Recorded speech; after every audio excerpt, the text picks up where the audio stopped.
This summer I was studying arsenic 70, which has 33 protons and 37 neutrons. And basically my job was to looking at this level scheme over here. This is a level scheme that was found in 2008. And my job was to verify these red branches over here and also confirm most of those spin numbers, spin values, and the DCO ratios of most of energy states.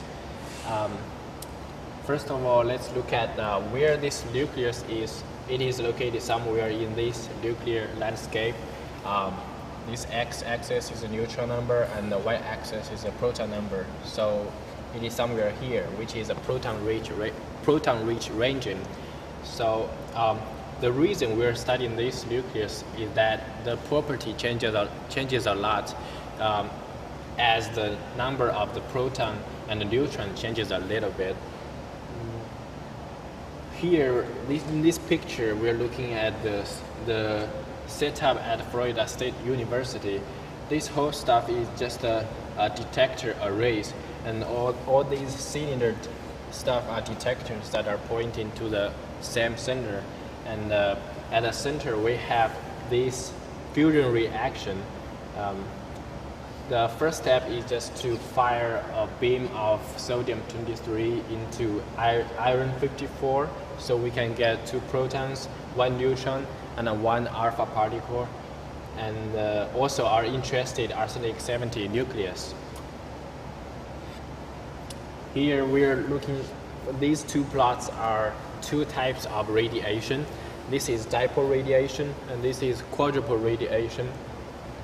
As you can see, the dipole radiation, the radiation intensity is quite strong. It's much stronger on the x-axis than the y-axis, and it's opposite in quadrupole radiation. On the axis, the radiation is much weaker than the y-axis. So as we can see in this picture, we have detectors around this reaction center. So these detectors can tell the difference between radiation intensities. That's how we can decide which type of radiation it is.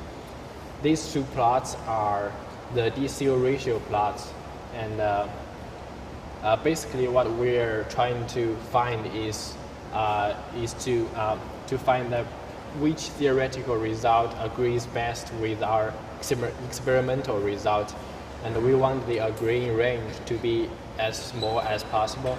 It's better to be negative 30 degrees to positive 30 degrees. So in this plot, we can see it's very obvious that the Bolt curve, which indicates delta I equals 1, agrees best. So this plot means the transition is a dipole transition, and it corresponds to the transition over here in this level scheme.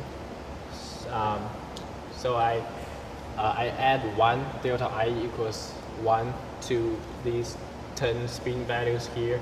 So that's how I got 11 spin values, and it's very similar in this plot. And this plot corresponds to this energy state. That's also how I got the 9 spin value.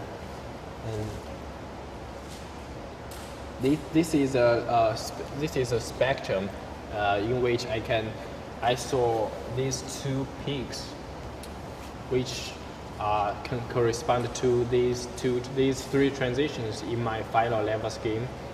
So as you can see in my final level scheme, it is slightly different from this previous work. I didn't really see a few of those red transitions, but I did see a few of those. But and also the numbers change a little bit. I think it's more reasonable to put these values over here based on what I saw in this spectrum.